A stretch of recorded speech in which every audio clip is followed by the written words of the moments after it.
welcome to our first ever video with Locator TV. My name is Pat and I'm here with Ben from Geelong Cable Locations. How you going, mate? Good, buddy. Yeah, sweet. I feel nervous being the first one. Yeah, it is. Go easy on me. Yeah. So I've been asked to be on a few different podcasts and interviews. So I hope you feel special. Yeah. You've been the first. I've been the first. Yeah, happy days. Mate, how long have you been in the industry? 20 years. 20 years. 20-ish. Yeah. Years. How did you get into it? Old man. Yeah, the old man got into it? Yeah, so the old man. So Dad used to work for Telstra.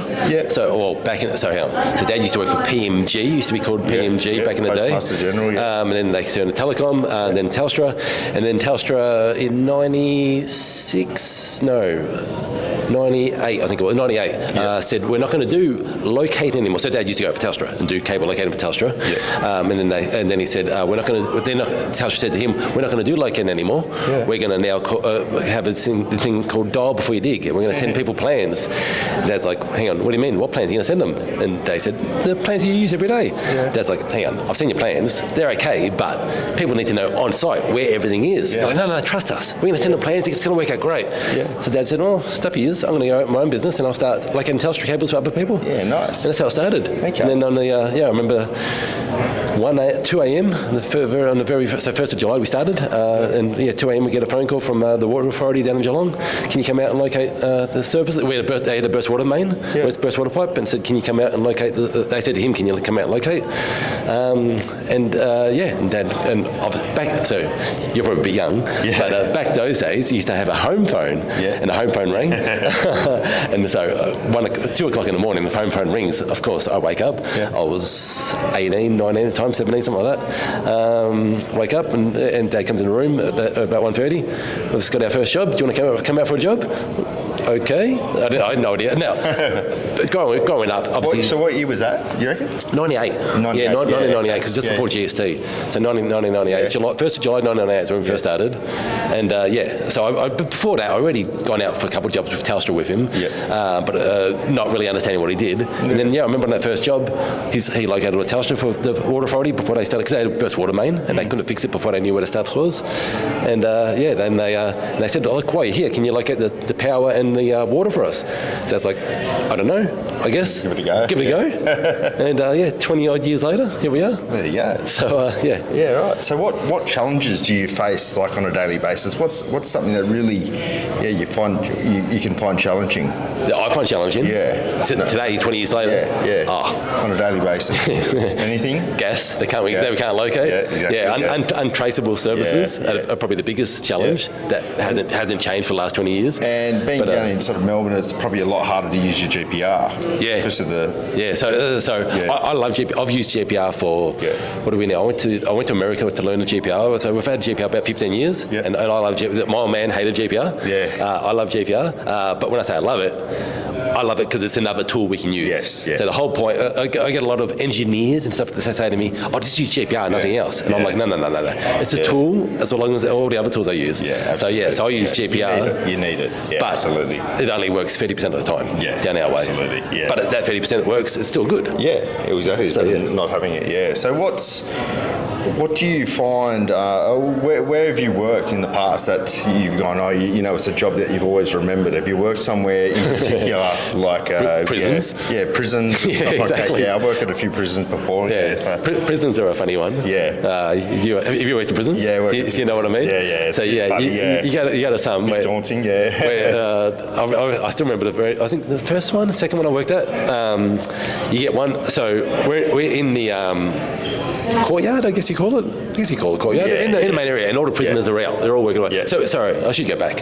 So, for those that haven't worked at prisons, what you got to do is when you drive, we need our vehicle because all our located equipment's in a vehicle. So we bring our vehicle in, and the prison officers spend a good 90 minutes searching the whole vehicle, pulling all the tools out, putting all the tools back in. They don't put it back in. You got to pull it out and so forth. Searching, they make sure. And I understand it. The amount of drugs and stuff that goes into prisons, absolutely. they want to check it. So I get that. But I remember this site. So we went out and they searched it all, and then they give you a security guard, one security guard. Yeah. So I get out there. And I set up I can't remember what I was trying to locate. I was trying to locate services, as you do. And I set up my earth. So I put my stake in the ground for my earth, and I put my clamp onto the cable that I'm trying, or to the pipe that I'm trying to find. Yeah. But then I had to walk 40 metres away. Yeah. So I said to the prison officer, "What are you going to do? Do you walk with me in between all the prisoners?" And he goes, "Yeah, I'll stay with you." I said, "But my locator over there, that's sitting over there, that's got this big metal stake in it. Yeah. That's Looks like a shiv. Yeah, exactly. Yeah. I'm like, "What do you do with this thing?" And he's like, "Oh, I'll be right." Yeah. Okay, all right. So I walked off, larked in. Yeah, none of them came over. Oh, no, you get a few comments and stuff. Yeah. So I think, most memorable site. I think, prisons are probably the most memorable. Gas sites and that sort of stuff. And you always, but it's, they're the most memorable. You find the same? Yeah, probably prisons. There's been a few little, funny sites that we worked in, the Prime Minister's house and stuff like that. Oh, wow. In Sydney, that was pretty interesting. Yeah. That's cool. See, Melbourne, we don't get that sort of stuff. The name of what it is, but Killability House. Yes, worked there, and I worked on the Harbour Bridge. That was pretty interesting. Jesus, there we go. Yeah, a few little projects like that over the years. So, How did you go Killability House? I can't Kirribilli. Thank you. There you go. Was there plans? No, I don't think there was, for memory. No, I think it was just hooking onto a few water seeds. They were just doing some geotechnical things. There we go. Just clearing a couple of boreholes and stuff, That's cool. So you had the camera back then? Yeah, well, that would have been good, So what, have you got any advice for anybody sort of maybe wanting to join the industry, or has just come on into the industry? Advice. Yeah. It's such a growing industry from where it was 15 years ago when I sort of started. Yeah, exactly. It's sort of grown so much. Yeah, I've trained a heap of different guys. Yeah. So I think the biggest advice is to, it depends where you go. Yeah. Number one is take your time. Yeah. Don't rush. You get a lot of clients that say to you, "Hurry up! Why are you so slow?" I've had other locators that are faster than you. Yeah. Tell them to go get fucked. Yeah. Can we swear or not? Yeah, that's right. Apologies to anyone watching, but I have to put an M rating on this. Tell them to get fucked. Yeah. You're the professional. So what I used to say to a lot of my guys when I train them is, you're the professional. They're hiring you, so you're the one that they're hiring. So you're the one that's in charge. Mm-hmm. So you're on site. So you take control. Mm-hmm. So if they're saying to you, "Hurry up," or "Don't work there," or "You can't go this way," say, "No, I'm here to do my job." Yeah. So take your time and do it properly, and double check everything you do. Yeah. That's number one advice. Number two. Absorb as much as you can. Go through and jump on Instagram, jump on YouTube, jump on TikTok, jump on all these different platforms and search up locators. I know it's in your own time. I know a lot of guys don't want to do this in their own time. They want to just work 9 to 5. No, if you're in this industry, you need to absorb as much as you can. You need to take it all in. There's so much out there, so much stuff to learn in the industry. And you can pick up so much from social media these days compared to what you could in the past. And number 3 is... No, they're the main 2, I guess. And do you see the industry changing much in the next 5-10 years?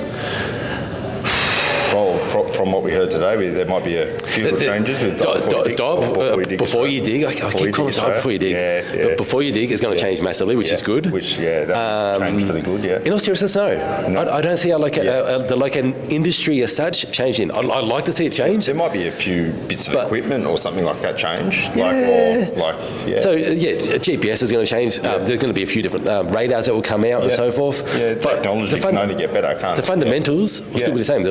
There'll still be guys wanting to dig, and we'll still be going out and doing it. Absolutely. I said, I've been doing it for 20 years, and the last 15 years, nothing's different. It's still you still have to do the basics. You do the basics right. I think it's just Okay. That's all right. Well, thanks for joining me on Locator TV. That was quick. Our very first interview. So it's been good. So thanks very much. That was great. Thank you for having me on. Cheers. Much appreciated. Cheers.